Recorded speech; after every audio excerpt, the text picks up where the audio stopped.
Hello lovelies, welcome to our channel Universal Movies. Today, I'm going to explain an American science fiction film called The Time Machine. Spoilers ahead. Watch out and take care. The premise of the film is set in 1899. Dr. Alexander Hartdegen is an associate professor of applied mechanics and engineering at Columbia University. The movie starts as we see him working on a formula, so much invested that his friend and colleague, David Philby, has to remind him of his date with his girlfriend Emma at 5. Hearing this, Alexander quickly picks his notes and rushes back to his house to get ready. On his way, he and David talk about all of Alex's proposals that the university has rejected. David suggests he make his proposals less radical for them, to make them useful for humans. At Alex's home, they are greeted by his housekeeper, Mrs. Watchett. They make Alex get into fancy new clothes and he leaves to meet Emma. He finally meets Emma, the two walk in the Central Park talking. Alex brings up his deteriorating health, and claims he will only be good again when she marries him. Emma, with teary eyes, accepts his proposal. After a little hassling through his pockets, he gives her a ring with her birthstone embedded in it. Emma is over the moon. However, a man suddenly approaches them and circles around. He asks them for their money. When Alex tries to retaliate, the mugger points his gun at him. Alex complies and gives the mugger his wallet and watch, but when he asks for Emma's ring, they deny it. The man then tries to snatch it from her and shoots her dead while struggling. Alex holds her in his arms, calling her name, while she takes her last breath and dies. He is beyond devastated as he hugs her limp corpse and cries in vain. The scene cuts to 4 years later. Alex is writing a formula on the board, researching something like he always does. He has still not been able to get over Emma's death and has been busy with his work ever since. David and Mrs. Watchett are worried for him. That day when David comes to meet him, he notices something on the other side of the curtains and demands David to tell him what he is working on. David invites him for dinner in a week and offers to show him his invention then. A week goes by, and it is finally the day. Alex dresses himself up, for the first time since Emma's death. He then opens the curtains and we see a piece of huge machinery on the other side. It has many wheels and gears. In the middle, a chair is embedded. Alex sits on it and looks at Emma's picture on a locket. He slowly pulls down a lever, making a sphere shield around him. The machine then puts itself in motion. When Alex pulls down a final lever, the camera zooms into a pocket watch and we see its hand move in an anti-clockwise direction.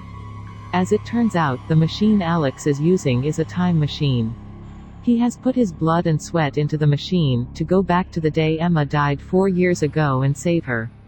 In the following scene, we see the future Alex in Central Park on the day of Emma's death.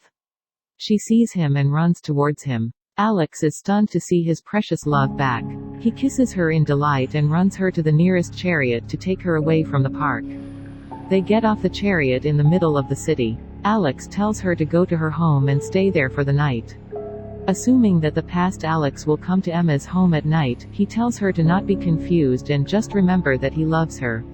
He leaves her by the side of the road to get her flowers as he promised. But then, a vehicle hits her, killing Emma again. Alex realizes that he cannot change Emma's fate and no matter what he does, she will die that night. But he doesn't give up. He believes that the people from the future have surely found a way to alter this factor, so he decides to go into the future and study futuristic time machines. He gets into the machine and pulls down the lever again, this time setting the time to 2030. As he travels through time, he sees the world around him changing. In 2030, he sees an advertisement for a settlement being established on the moon. He goes to the New York Library, hoping to find a book on time travel where he meets a hologram of the librarian named Box 114, and is stunned by the technology. However, when he talks about time travel, Box 114 reveals that there hasn't been any invention of such sort. Thinking that he would have better luck a couple of years later, he gets into the machine again and now travels to the year 2037. In 2037, the world has been fully destroyed. The lunar habitation program has made the Earth inhabitable because the moon was pulled closer to it. The gravitational forces of the bodies change, causing frequent earthquakes and tsunamis on Earth. The lunar habitation has caused a huge crack on the surface of the moon. Two policemen, who are evacuating the Earth, arrest Alex to take him to his evacuation center. As he resists them, the ground starts to shake and splits in half, spilling out hot lava.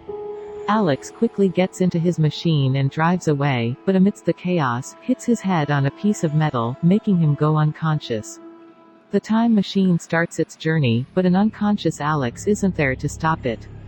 When he finally opens his eyes, he sees that he has reached the year 802,701, and quickly stops the machine before falling unconscious again. He wakes up in a bed with his wounds healed. As he wears his clothes, a little boy approaches him and runs away. Alex follows the kid and sees that the future humans have reverted to a primitive lifestyle and live on cliffs.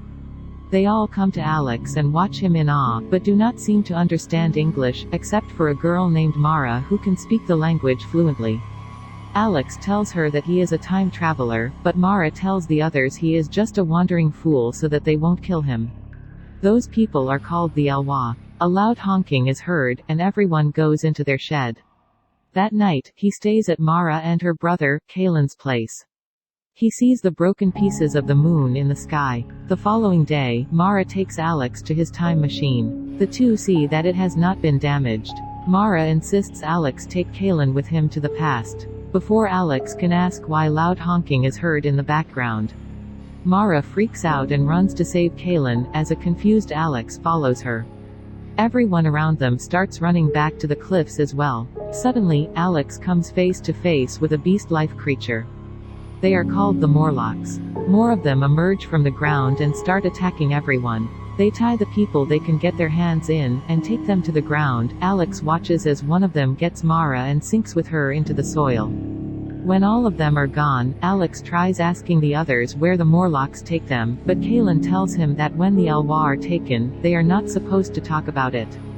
Kalen then takes Alex to the opening to the world of the Morlocks.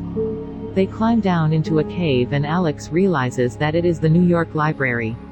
The hologram of Box 144 talks from behind them. Since the technology worked on solar power, he has survived all these years. Alex is beyond surprised and asks him what is going on with the world now. Box 114 replies that the human race has evolved into two, Elwha and Morlocks. This is the nature of the world now. The Morlocks come to the surface to hunt Elwha for survival.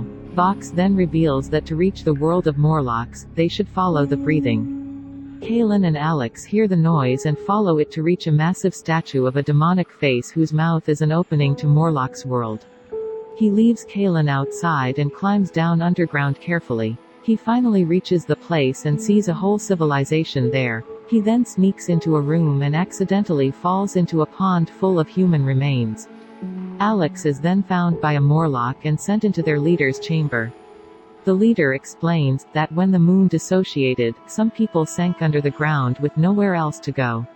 Over the years, they evolved into flesh-eating Morlocks. Others miraculously survived on the surface and repopulated the Elwha. The Morlocks tried to come back to the surface, but couldn't, because of the years of underground evolution. So they started to hunt the humans from the surface for food and breeding. The leader also reveals that he has the power to control both Elwha and Morlock's minds, and controls the balance of the world through them. He has also read Alex's mind and knows that he is a time traveler and his desire is to bring Emma back. He makes Alex hallucinate about his life if Emma hadn't died. He is filled with sadness to see Emma and his kid playing. The leader then concludes that humans cannot change fate because they are the results of their own actions. Then, he shows Alex the time machine that he had brought into the Morlock world. The leader wants him to go back to where he came from, and not harm the balance of the society now. Alex quietly obliges, but as he starts the machine, he pulls the leader in with him.